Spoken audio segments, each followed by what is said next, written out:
Well, maybe we'll just see a Chinese versus Ottoman game then here. I hope Hessa is okay to play one show match. We will have to see.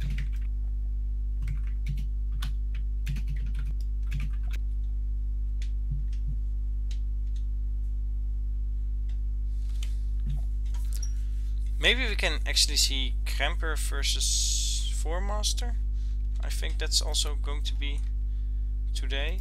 But ladies and gentlemen, welcome back. Chinese versus Ottoman. I believe we're gonna see Eurashik versus Hassa here on the map Hudson Bay. This is just a show match until we can get a real game starting between Yulan and Hassa. So this is just temporarily because Jeroen versus Goodspade got delayed. Goodspade got a call from his work at the worst possible time and he had to work. I don't know for how long he will be gone, but we will have I believe he said at least an hour, so... Okay, yeah, that's very unfortunate. Of course it can happen. And yeah, I think if I suddenly got an emergency call saying that something happened, I'd probably leave as well right now, so... Yeah. Well, okay, so we're gonna see Ottoman versus China. Interesting.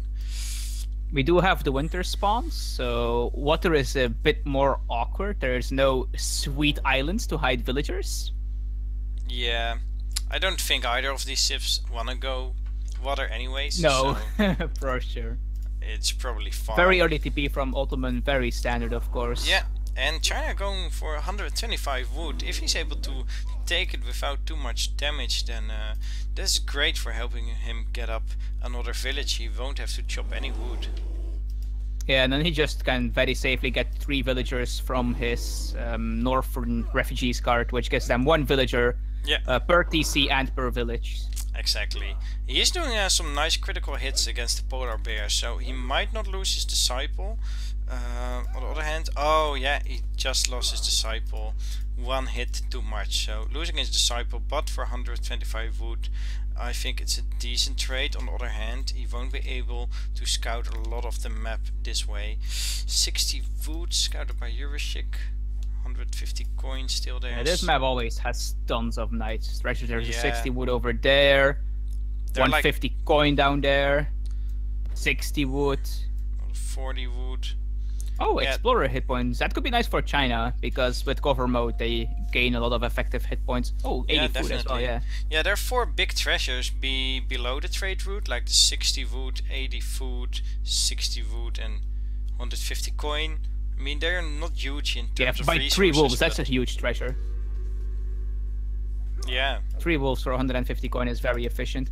Sometimes you get some stinkers on this map, but this time it really spawned with tons of great treasures in the middle here. yeah. Looks like Eurashik just going for the 40 wood in his base, not even bothering with the big treasures in the center of the map.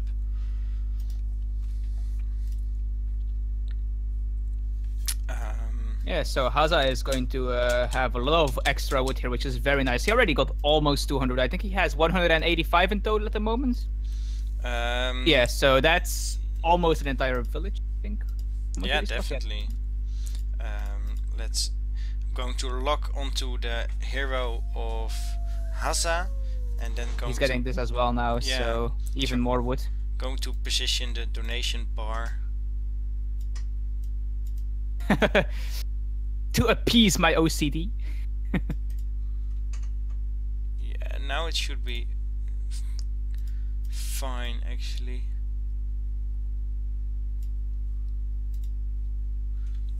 This Chinese monk is just so good at dealing with these smaller guardians like the wolf. Oh, we have a forward wonder here by Haza, actually. A forward summer palace. Very interesting. Yeah, definitely. So we might see some aggressive colonial play from Haza here.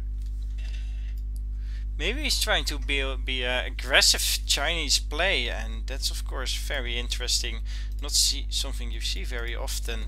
And Let's see. Yeah, look at this deck. He actually has a quite aggressive colonial deck. He has 4 military shipments and the exports, so he can get quite a couple of redcoats with that as well. Yeah, I think And those are very powerful, of course. Yeah, the 3 normal military shipments are quite standard, but the rod and shields is not something you see like in all Chinese. Oh, is he able to steal this 80 food? No, he is not. Okay, so that's a shame. Even building a village even more forward, like so close to the enemy, so he can of course make shipments there and garrison units, garrison villagers. So Rashik's not sure WTF. what's going on. Yeah, he's of course a little bit confused. What is he doing? Another interesting deck, or another card in Haza's deck, is actually the Boxer Rebellion he has. That makes his Minutemen not lose hit points over time. So basically he can just send that card, call both his batches of Minutemen, and have them be actual units until they die. Yeah, true. On the other hand, I don't think it's really worth it, because you still have to spend the resources to build them, right? So I don't know. Oh yeah, for sure. They don't become free, but it's basically like, if you send that card in Age 1, you can get very early units out to harass your opponent. Like, I'm pretty sure it's not actually good, but it is something that we might see here. Yeah, But I think it's just as a defensive strategy in this case, but maybe... yeah, because it also gives him the town center fire. Yeah, exactly. And that's really what that card is about, I feel like. Is this a UI bug, or... Yeah, no, Ottoman is just going straight fast fortress. He's already going to fortress with the scout, which is the 4 Hussar, if I'm not mistaken. He sent the 700 coin. Where is his 700 coin actually? Already gathered. He's already going to fortress. Oh, he's already going up. I'm sorry, I totally missed that. He's quarter on the way. Let's see what Jurasik is going to do. We see some walls Maybe as well. Shipments of Steppe Riders first. Yeah, that's what I thought. It would either be Steppe Riders or maybe the Pumas or 700 wood. I mean the Quank Pikemen. And if you look at these, they have 25 siege, so yeah, they are very good siege he units. blocks the wall here. For melee units, for melee cavalry, and going into the hole in the wall, already killing off a first villager. So nice job by And there's the first Old Han batch as well. Yeah, so even got some more siege and a bit of Chukunus to deal with any units coming out of the barracks. Going to kill another villager here, maybe. Yeah, killing the villager that's building the wall. So already lost some villagers here, lost 2 villagers. And also, if you keep in mind, this is an Ottoman player, so every time one of these villagers dies, that's 10% of his economy, basically. On the other hand, most of the Ottoman economy comes from their shipments, so yeah, the villagers are not really... there's no way he can siege the town center before the age up happens, by the way. That's just not going to happen. No. But he can do a reasonable amount of damage here and prevent crates from being picked up and take off shipments every time they are arriving. Yeah. Even more Puma now coming in, 9 more, and let's see what he has chosen to age up with, because that's Hussars. Yeah, oh, it's 4 Hussars. Yeah, okay, there's a 4 Hussar. They need to get out from all those pikemen around his town center, and I think he's able to get away, but what is he going to do with those Hussars, I wonder? Yeah, the problem is, at the moment, his shipments are really not safe. Oh, definitely. More Old Han batches arriving here. And I think Haza is just going to keep spamming Old Han here now. Yeah, we still see Old Han batches in queue. Next shipment, I would imagine, is the Chokunus.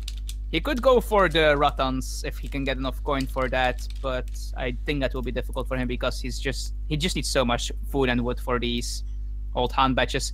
He could try and get already resigned.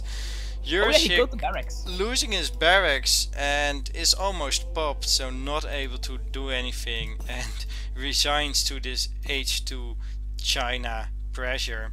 Perhaps he should have gone for any H2 play and not for this for the fast fortress. He scouted it out. I think Haza just knows Jurasik quite well and knows that he was going to go the fast fortress build.